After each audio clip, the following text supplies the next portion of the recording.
Microsoft laid off a bunch of people. Speaking of tech layoffs, let's get to that real quickly. This is fun. Microsoft held an invite-only Sting concert for executives in Davos the day before the company announced layoffs of 10,000 employees.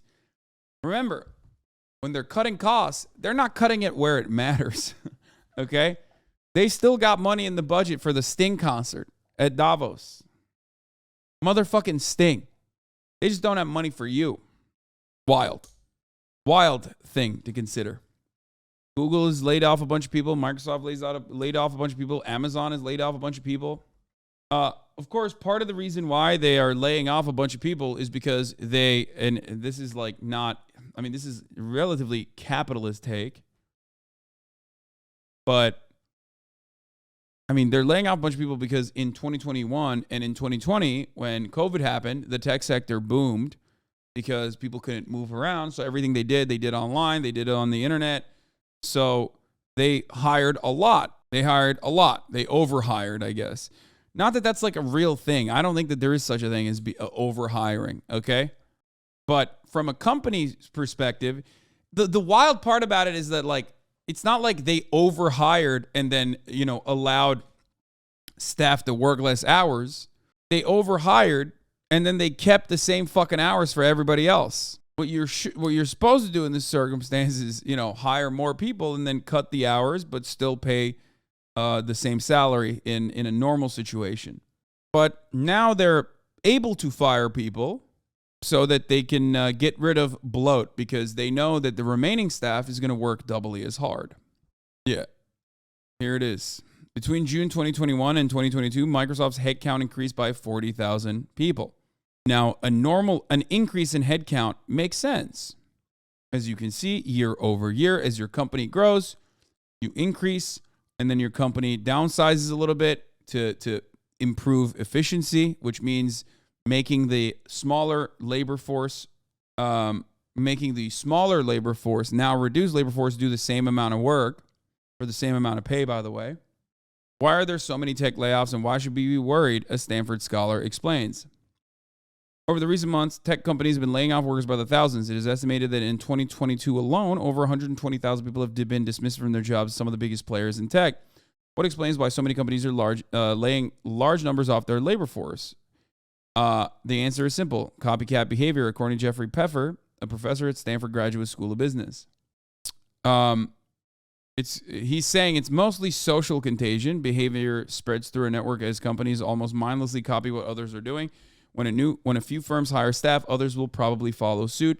Most problematic is a behavior that kills people. For example, research has shown that layoffs can increase the odds of suicide by 2 times or more. Layoffs don't work to improve company performance, but it does improve to work stock performance. Academic studies have shown that time and time again, workplace reductions don't do much for paring costs.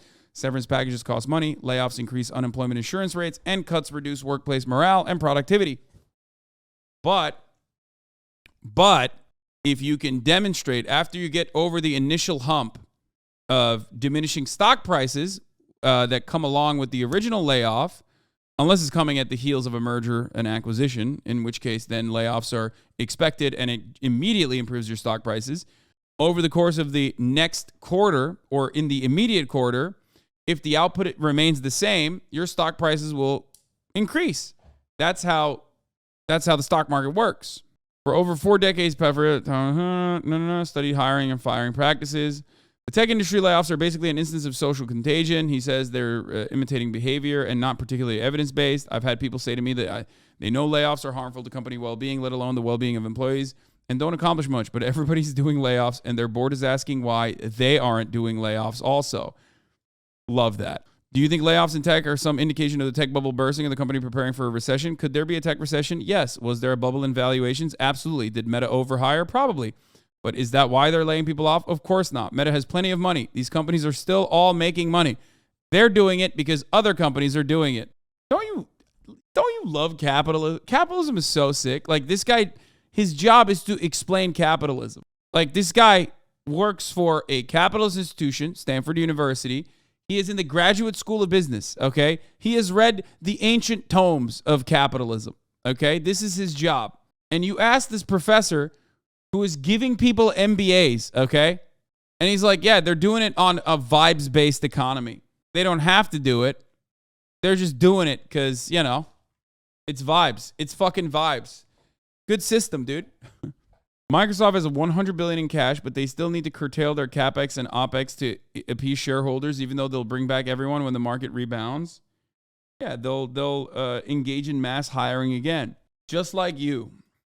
Yeah, vibes-based for the most part. What are some myths or misunderstanding about layoffs? Layoffs often do not cut costs, as there are many instances of laid-off employees being hired back as contractors with companies paying the contracting firm. Layoffs often do not increase stock prices, in part because layoffs can signal that a company is having difficulty.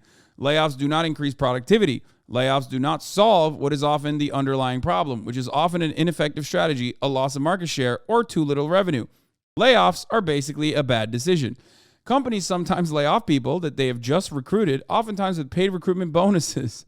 When the economy turns back in the next 12, 14, or 18 months, they will go back to the market and compete with the same companies to hire talent.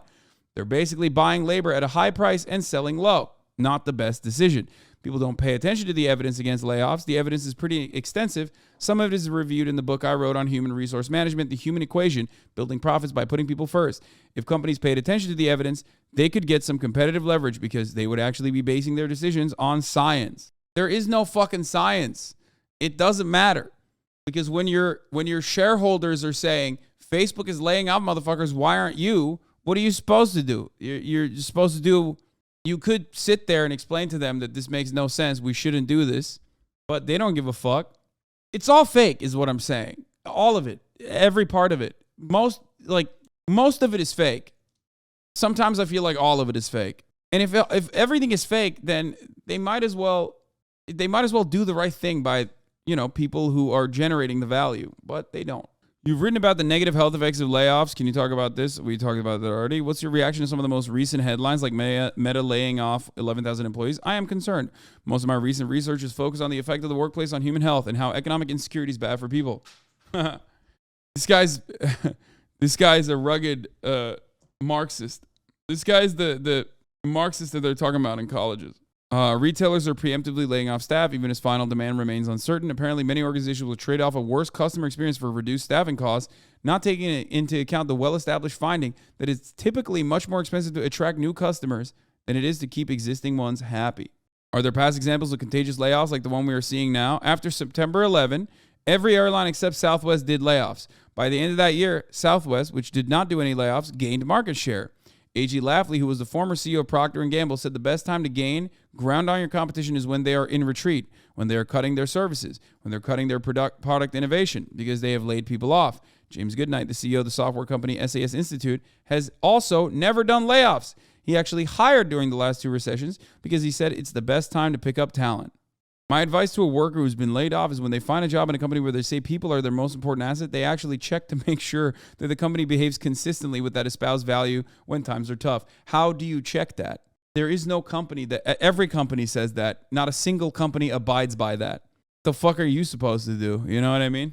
If layoffs don't work, what's a better solution for companies that want to mitigate the problems? One thing that Lincoln Electric, which is a famous manufacturer of arc welding equipment, did well is instead of laying off 10% of their workforce, they had everybody take a 10% wage cut except for senior management, which took a larger cut. So instead of giving 100% of the pain to 10% of the people, they give 100% of the people 10% of the pain. Companies could use economic stringency as an opportunity, as Goodnight at the SAS Institute did in the 2008 recession and in the 2000 tech recession. He used the downturn to upgrade workforce skills. Dude, how about top down? How about they make even larger cuts on the executive management? Through a FOIA request, I got my hands on Janet Yellen's 1996 memo offering a theoretical explanation of why the declined workers' bargaining power might allow for easier monetary policy. You can download the memo here. Okay, I'm not going to read this, dude. This is too much. So I work at Microsoft, and the last few days have been a nightmare. They're literally not telling us if they're done with layoffs and if our teams are safe. It's going to be perpetual work agony until potentially March, and we feel like we have to work harder simply because we are that more scared of losing our job. Couple that with seeing this, this is a fire headline. That stings. Microsoft hosts Sting concert before laying off 10,000 employees. But hey, you don't understand. That was for the executives at Davos, okay? Not you. The executives at Davos and all the other potential future clients, potential future shareholders, you know what I mean? Like the movers and shakers of the industry. They had to do a gathering for 50 people, dude. Anyway, even management at MSFT is pissed off. Microsoft is pissed off. They're not being told of what's happening in their own organizations. Well, such is the nature of a capitalist organization of the economy, where faceless, lifeless people who will never see the proverbial factory floor get to make decisions on your behalf. The people who are at the factory, the proverbial factory floor. Obviously, at Microsoft, there is no factory floor for the most part. All of that stuff is outsourced to the third world. But I mean, like, even when you're generating value as a wage laborer inside of Microsoft in a white collar job, you are still generating value for them. And your managers are not going to get any sort of understanding, any sort of clear understanding. And they can do that. They can do this all the time. They do it all the time. They can get away with it. Those guys are the bosses, you see. Google has laid off 12,000, Microsoft 10,000, Amazon 18,000, Meta 11,000, Twitter 4,000, Salesforce 8,000, 200,000 plus laid off in Texas beginning of 2022. And for no reason other than everyone else is doing it, tech workers need a union. Vox did it, I guess, as well. Hate to hear about the layoffs at Vox. Solidarity and best wishes to those impacted. Vox Media is cutting 7% of workers as well, or slated to cut 7%. Yeah, learn to code, by the way, they said. And at the time, one of the things that stuck out to me, at least, was like they just wanted you to learn to code so that your market value was lower as an individual worker. If everyone knows how to code, then you have more coders. Then it's much easier to just depress wages in that sector, even at a time when there's a massive tech bubble going on and executives and owners and VCs and angel investors are making out like fucking bandits. It is easy to explain why an increase in job insecurity translates into a permanent decline in the natural rate of unemployment, although each version of the efficiency wage model offers a slightly different rationale. In essence, unemployment serves as a worker discipline device because the prospect of a costly unemployment spell produces sufficient fear of job loss to motivate workers to perform well without constant and costly supervision. This is funny when you hear Janet Yellen say this, but it's like every fucking econ textbook has this baked into it. Everyone that has taken any sort of macroeconomic principles class understands that, like, the way that they write this shit in the classroom, in your textbooks, is to make you feel like you're just at the widget factory and not like real human beings. Labor is just simply a commodity. Labor is simply just another piece of the puzzle. And that's they overlook the fact that those are individual workers. You, as a matter of fact, are going to be that person eventually. You're going to have a family. You're going to have children. You're going to have people that you're taking care of. You're going to have bad days, good days. People get upset at this kind of thing, but then continue defending capitalism.